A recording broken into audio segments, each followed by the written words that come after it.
பிரசங்கி அதிகாரம் 2. நான் என் உள்ளத்திலே சொல்லிக் கொண்டது என்னவென்றால், வா, இப்பொழுது உன்னை சந்தோஷத்தினாலே சோதித்து பார்ப்பேன், இன்பத்தை அனுபவி என்றேன். இதோ இதுவும் மாயையாயிருந்தது. நகைப்பை குறித்து அது பைத்தியம் என்றும், சந்தோஷத்தை குறித்து அது என்ன செய்யும் என்றும் சொன்னேன். வானத்தின் கீழ் மனுபுத்திரர் உயிரோடு இருக்கும் நாளளவும் பெற்று அனுபவிக்கத்தக்கது இன்னதென்று அறியும் பொருட்டு என் இருதயத்தை ஞானத்தால் தேற்றிக் கொண்டிருக்கும் போதே நான் என் தேகத்தை மதுபானத்தால் சீராட்டி கொண்டிருக்கவும் மதீனத்தை பற்றி கொண்டிருக்கவும் என் உள்ளத்தில் வகை தேடினேன். நான் பெரிய வேலைகளை செய்தேன். எனக்காக வீடுகளை கட்டினேன், திராட்சை தோட்டங்களை நாட்டினேன், எனக்காக தோட்டங்களையும் சிங்கார வனங்களையும் உண்டாக்கி அவைகளில் சகல வகை கனிவிருட்சங்களையும் நாட்டினேன். மரங்கள் பயிராகும் தோப்புக்கு நீர் பாய்ச்சுகிறதற்கு குளங்களை உண்டு பண்ணினேன். வேலைக்காரரையும் வேலைக்காரிகளையும் சம்பாதித்தேன். வீட்டிலும் வேலைக்காரர் பிறந்தார்கள். எனக்கு முன் எருசலேமில் இருந்த எல்லாரை பார்க்கலும் ஆடு மாடு முதலான திரண்ட ஆஸ்திகள் எனக்கு இருந்தது. வெள்ளியையும் பொன்னையும் ராஜ சம்பத்தையும் மாகாணங்களில் உள்ள பொருள்களையும் சேகரித்தேன். சங்கீதக்காரரையும் சங்கீதக்காரிகளையும் மனுபுத்திரருக்கு இன்பமான பலவித வாத்தியங்களையும் சம்பாதித்தேன். எனக்கு முன் எருசலேமில் இருந்த எல்லாரை பார்க்கலும் நான் பெரியவனும் திரவிய சம்பன்னனும் ஆனேன். என் ஞானமும் என்னோடு கூட இருந்தது. என் கண்கள் இச்சித்தவைகளில் ஒன்றையும் நான் அவைகளுக்கு தடை பண்ணவில்லை.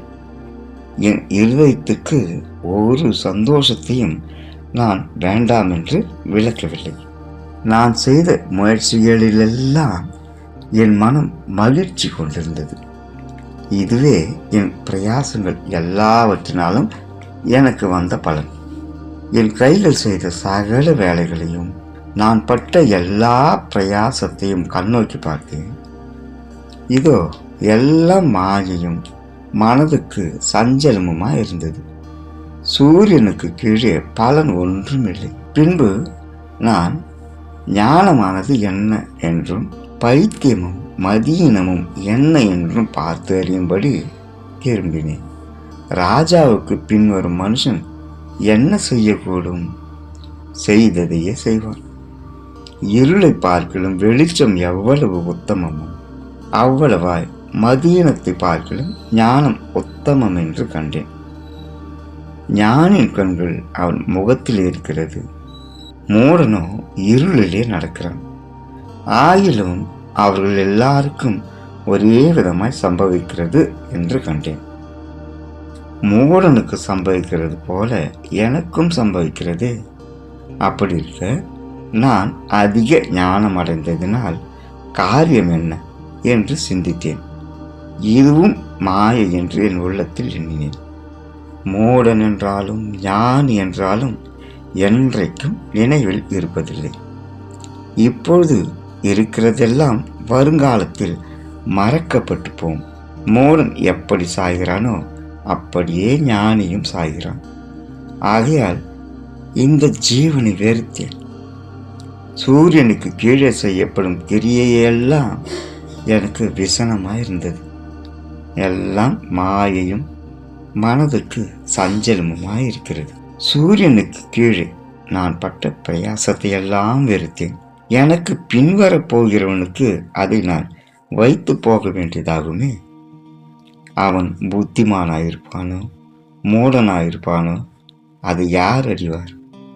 ஆகிலும் சூரியனுக்கு கீழே நான் பிரயாசப்பட்டு ஞானமாய் சம்பாதித்த சகல வஸ்துக்களின் பேரிலும் அவன் அதிகாரியாவான். இதுவும் மாயையே. ஆகையால் சூரியனுக்கு கீழே நான் பட்ட எல்லா பிரயாசத்தின் மேலும் உள்ள ஆசையை விட்டுவிட வகை பார்த்தேன். ஒருவன் புத்தி யுக்தி நிதானத்தோடு பிரயாசப்படுகிறான்.